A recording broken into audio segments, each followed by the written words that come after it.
Le principe le plus important du succès dans la vie, c'est la planification. Parce que la seule chose qui régule le temps et le changement, c'est la planification.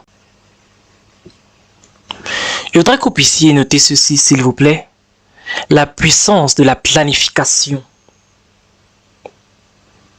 La puissance de la planification et du changement.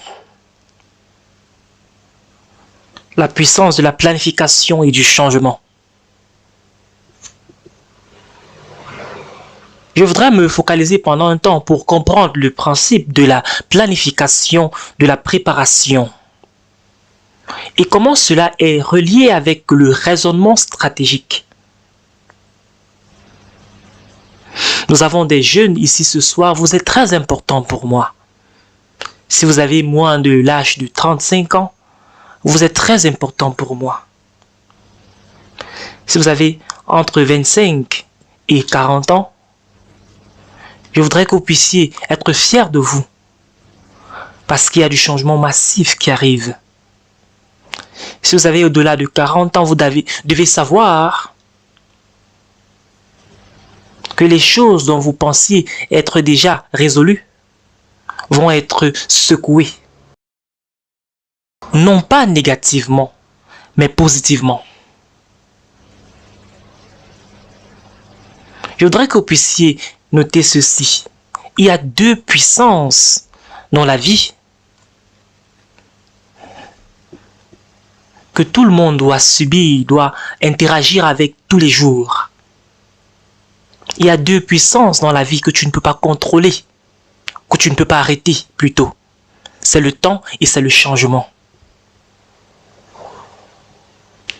Tu ne peux pas contrôler le temps. Tu ne peux pas contrôler le changement. Deuxièmement, les deux choses, les deux composantes les plus difficiles à gérer dans la vie, c'est le temps, également le changement. Que tu l'aimes ou pas, la nouvelle année arrive. Troisièmement, la vie d'un homme consiste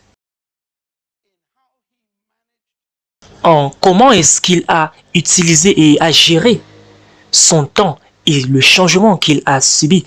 Nous devenons ce que nous sommes en fonction de comment est-ce qu'on a utilisé notre temps et comment est-ce qu'on a géré les changements de nos vies. Vous êtes un produit de ces deux choses-là.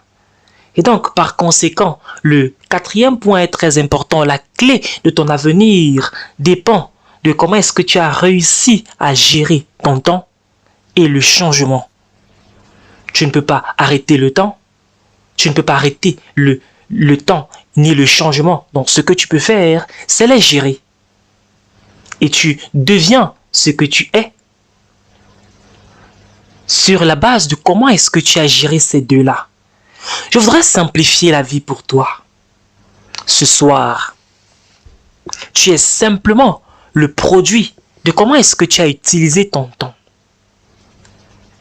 Et comment est-ce que tu as géré les changements que tu as vécus, que tu as subis. Et ce que tu vas devenir dans les 10 années suivantes, ça va être le résultat de comment est-ce que tu as utilisé le temps et le changement que tu as subi.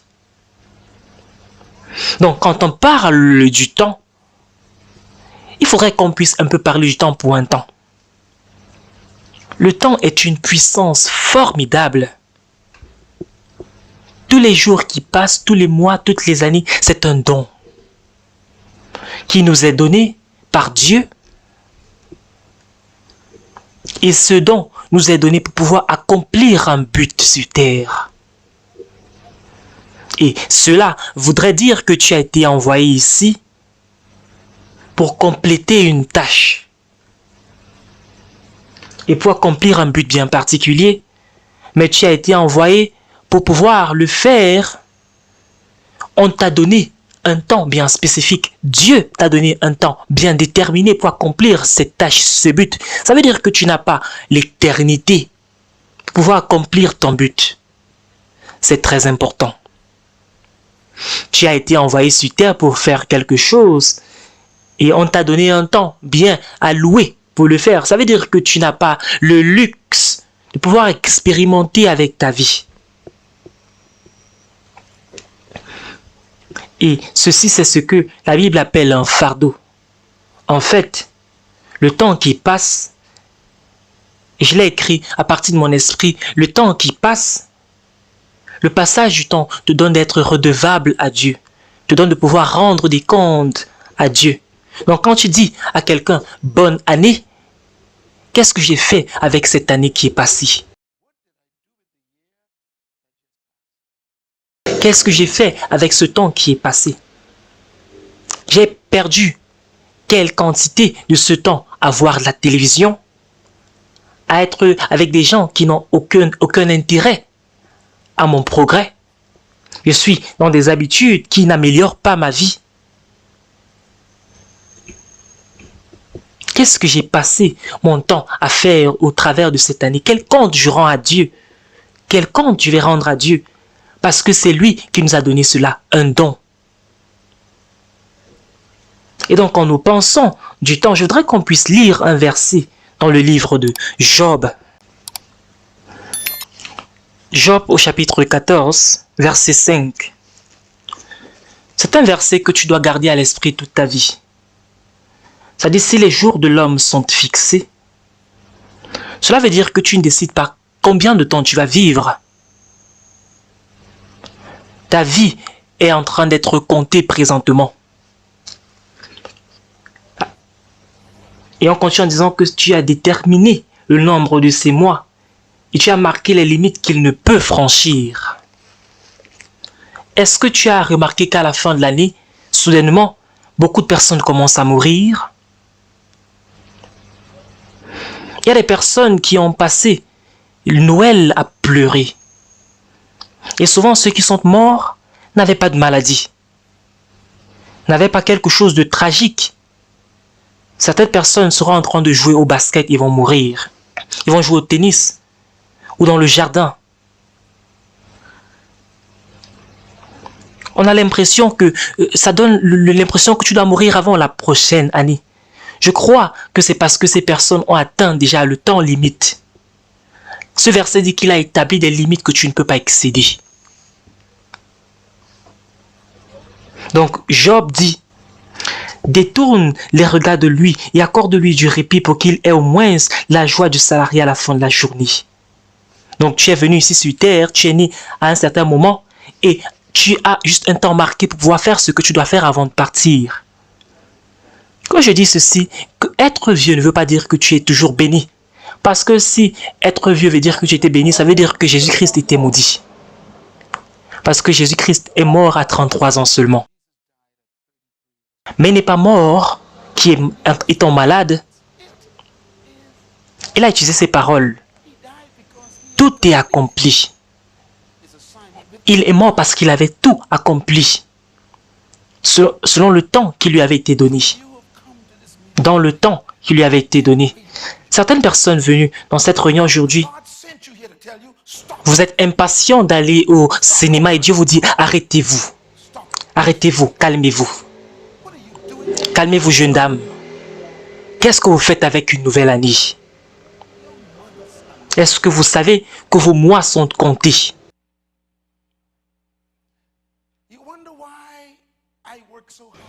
Vous vous demandez pourquoi je travaille si dur dans ma vie? Pourquoi j'essaye de faire beaucoup de choses en un seul jour? Parce que je sais que mes mois sont en train de passer. Quand ce mois arrive, je sais que ce mois doit être embarrassé. Je voudrais que ce mois soit embarrassé. Je ne voudrais pas mourir en disant que j'aurais souhaité être vivant. Je voudrais mourir comme l'apôtre Paul quand il a dit que j'ai terminé la course. Pourquoi est-ce que tu es ici ce soir? Tu es en train de regarder ceci en cette fin d'année.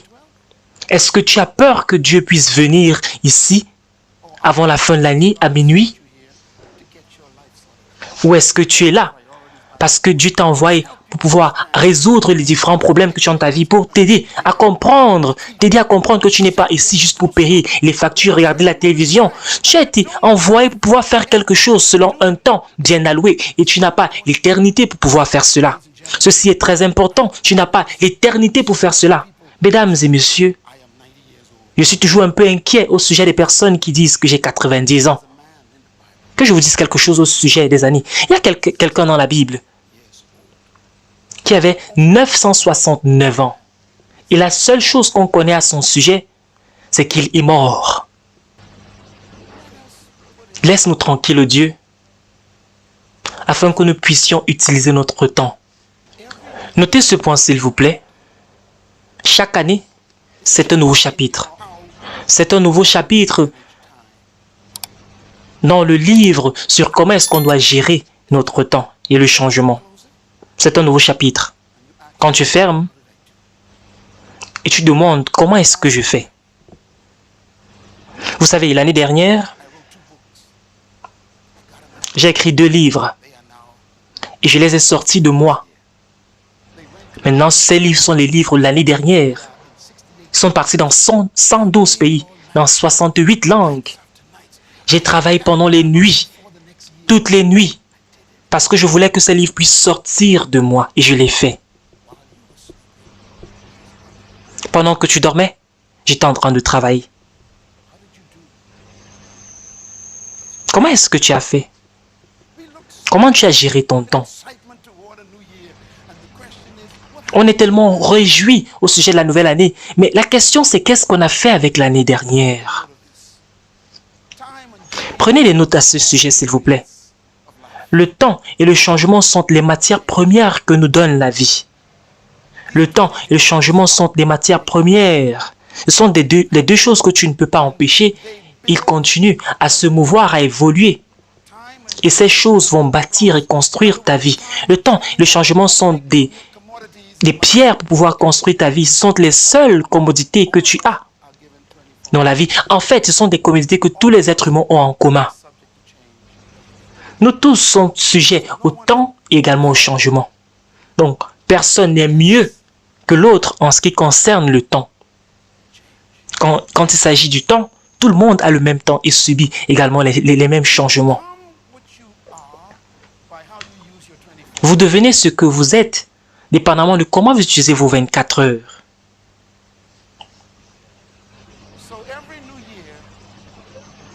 Donc, chaque nouvelle année, c'est une opportunité qui t'est donnée par la destinée pour améliorer ta gestion de ton temps. Je voudrais que tu puisses faire et prendre une décision ce soir que cette année, je m'adresse maintenant à toi, que cette année va être une année où tu vas devenir un professionnel, un gestionnaire professionnel de ton temps et des changements que tu subis. Je voudrais t'encourager. Arrête de gaspiller ton temps. Je pensais à comment est-ce que Dieu a créé le temps. Il faudrait qu'on se souvienne de ceci. Dieu a créé le temps. Dieu a créé le temps. Il t'a mis dans le temps, mais lui ne vit pas dans le temps. C'est ça le dilemme. Cela rend cette relation très dangereuse. Où est-ce que Dieu vit? Dieu vit dans l'éternité. Donc quand Dieu te parle, il faut faire très attention.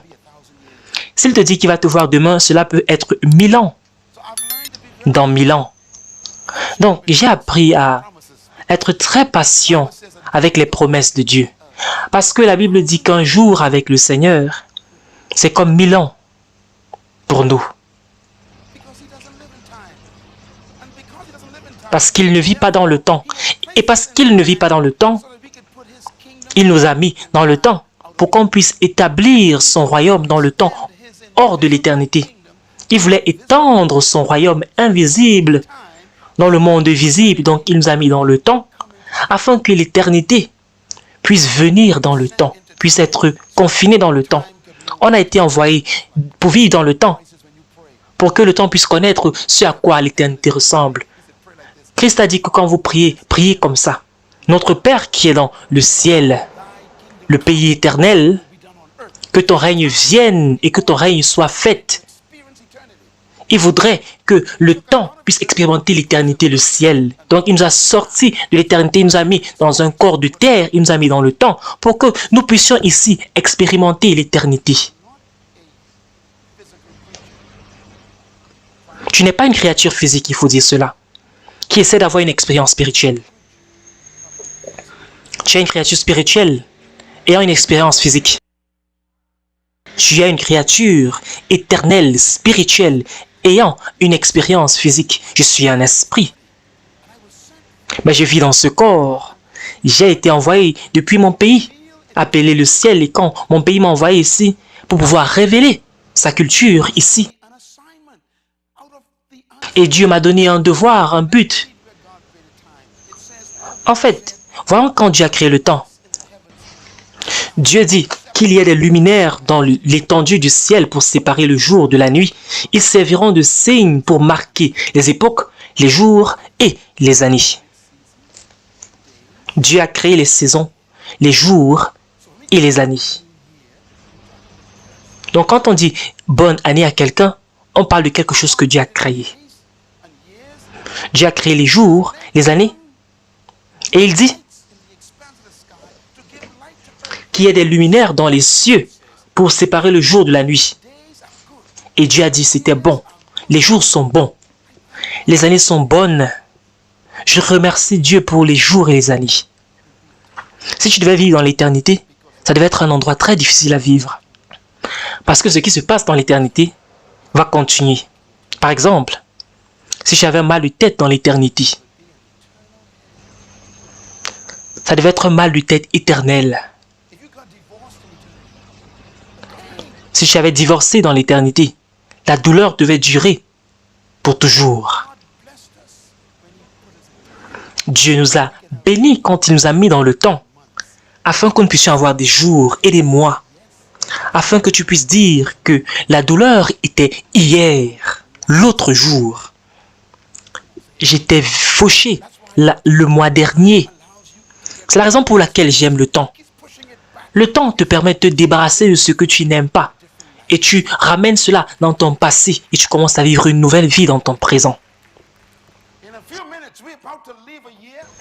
Dans quelques minutes, on va vivre une nouvelle année. Il faut dire que l'année dernière pour vous, c'était peut-être l'enfer sur terre. Mais la bonne nouvelle, c'est que tu vas pouvoir dire maintenant que toutes ces difficultés, c'était l'année passée, l'année dernière. Est-ce qu'on peut applaudir pour Dieu?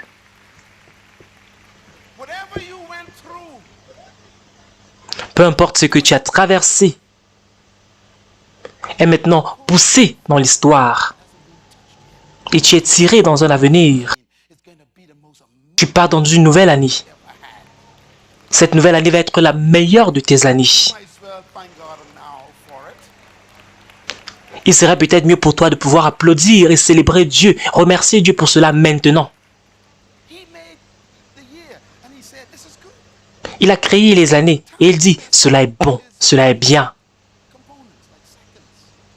Donc le temps est mesuré dans des composantes. Il y a des secondes, des minutes, des jours, des semaines et tout cela. Dieu est tellement bon qu'il nous donne juste des doses quotidiennes. Donne-nous notre pain quotidien, mais nous on veut ce qui est mensuel. Dieu dit qu'il nous donne quotidiennement. Une des meilleures choses qu'on a de Dieu, c'est que même si la souffrance dure une nuit, la joie se renouvelle le matin. Dis à ton voisin cette année est sur le point de nous quitter. J'ai une bonne année qui m'attend devant. Est-ce qu'on peut croire en célébrant Dieu pour cela? Certains d'entre vous sont tellement contents que l'année dernière devient déjà une réalité pour vous. L'année présente était tellement horrible. Vous voulez que ça passe tellement vite. Mais il faut dire que la meilleure année est en train de venir, sur le point de venir.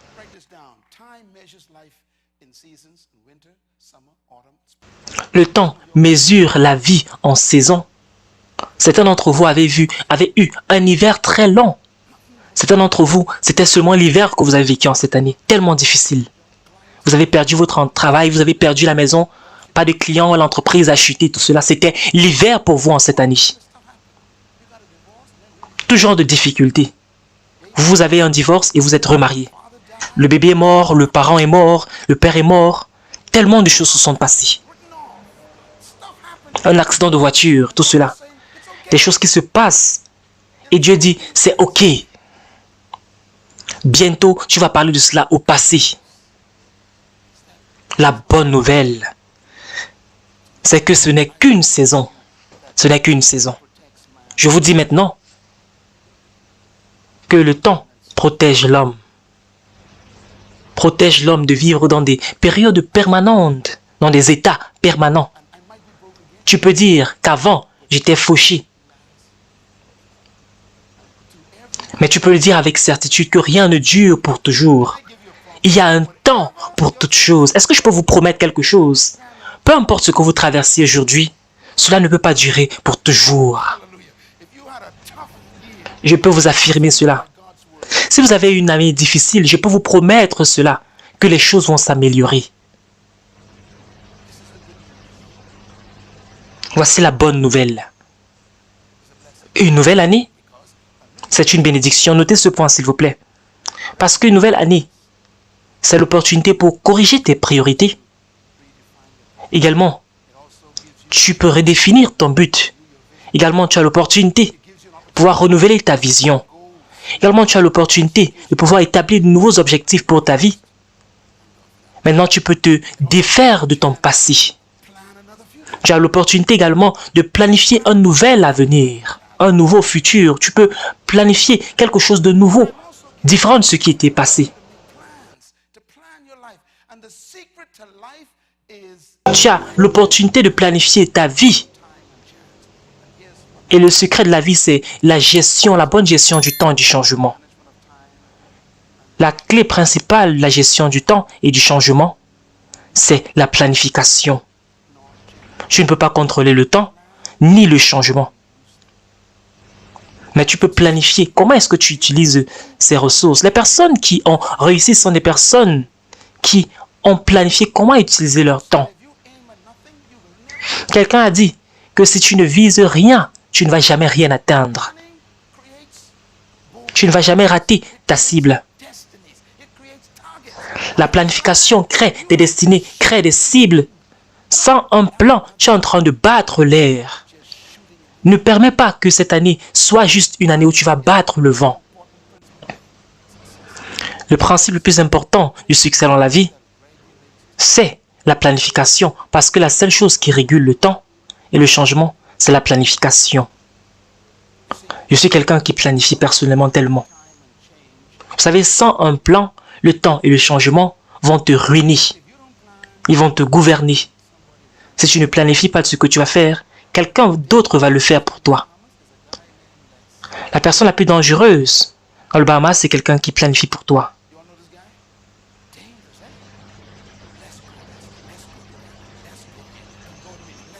Allons faire ceci, allons faire cela, viens, on va faire ça, venons, allons boire, allons faire ceci. Allons, on va te tuer. La seule défense, c'est quand tu as un plan. Et quand on te dit allons, tu dis non, j'ai déjà un plan. Allez dans la nouvelle année avec un plan qui est si fort que le temps va se soumettre à ce plan et le changement va devenir son serviteur. Est-ce que je peux donc le dire autrement? Que l'année prochaine, Dieu dit, c'est l'année des changements dans le temps. J'ai fait des recherches pour vous. Est-ce que vous savez que toute lettre en hébreu, c'est un nombre? Notez cela, s'il vous plaît. Donc, quand Dieu a parlé à Moïse, à Josué, à Daniel, à Joseph, il leur parlait en nombre. La langue hébreuse, c'est la seule langue au monde qui vient avec des lettres, avec des nombres. Donc, beaucoup ne savent pas pourquoi on utilise le terme 666 pour la marque de la bête. Donc, le mot bête en hébreu, c'est 3 lettres. Et ils représentent tous le 6. C'est le mot bête. Donc quand la Bible dit que la bête va apparaître et va assujettir la terre et va souiller le temple, le mot bête, c'est le mot 666, c'est un nombre. Et je suis convaincu qu'en cette nouvelle année où nous entrons, il faut dire que c'est l'année de changement. Bienvenue dans l'année de changement, cette nouvelle année. Cette année veut également dire nouveau changement, nouveau début. Ça veut dire recommencement. Dieu dit, peu importe ce qui s'est passé jusqu'ici, en cette nouvelle année, tu vas commencer fraîchement, nouvellement. Dieu va te donner un recommencement, un nouveau début. Donc ça veut dire que la maladie va être de l'histoire, la confusion va être du passé. Perdre va devenir quelque chose du passé, la frustration va s'en aller. Tu vas recommencer fraîchement. C'est sur le point de se passer.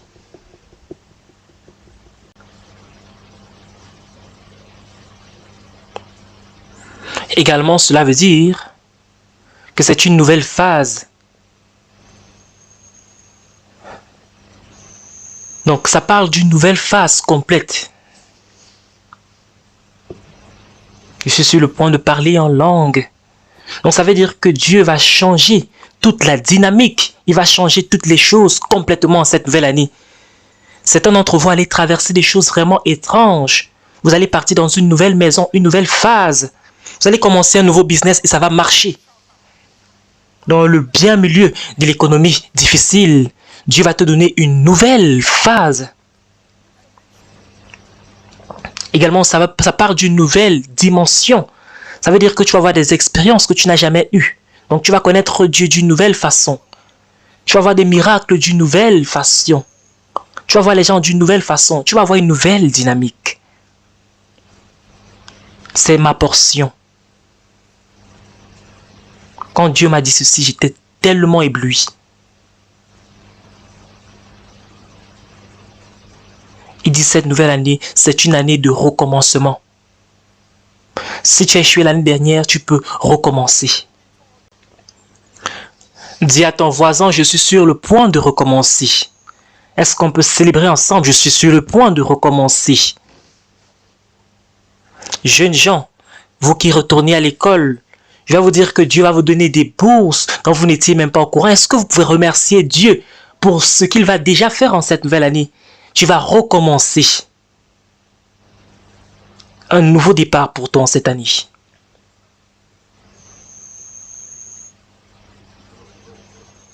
Je vois cette nouvelle année comme une fin. Tu es en train de terminer quelque chose que tu as commencé l'année dernière. Maintenant, tu as quelque chose de nouveau. Tu es sur le point d'aller dans un domaine où on ne t'a jamais vu. En fait, cette nouvelle année, c'est le renouvellement.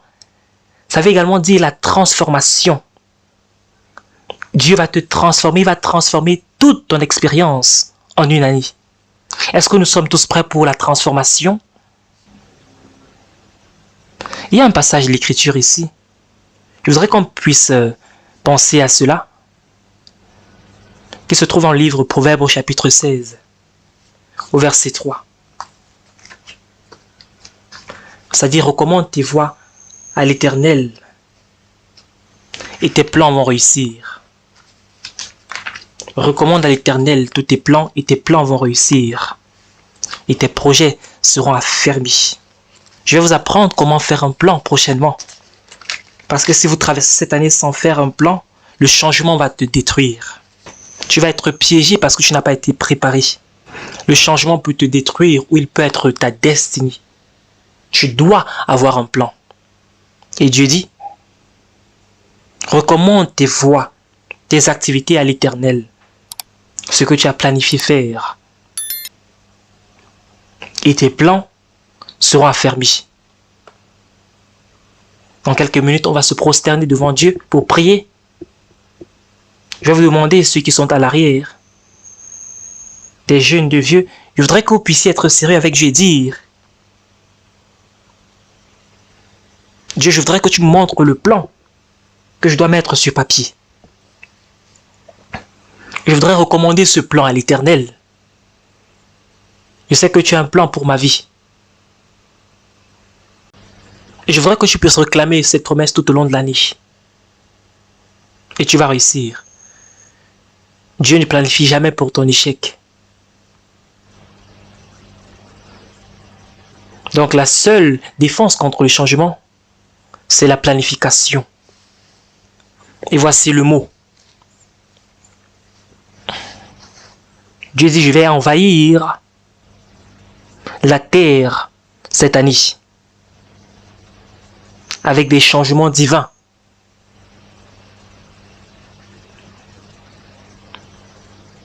Donc je dois expliquer ceci parce que c'est pas aussi simple que cela semble. Le changement va avoir lieu de toutes les façons. Mais Dieu dit, je vais interrompre les conditions normales. Et je vais apporter les changements que moi je veux. Dans ta vie. Également dans ton pays.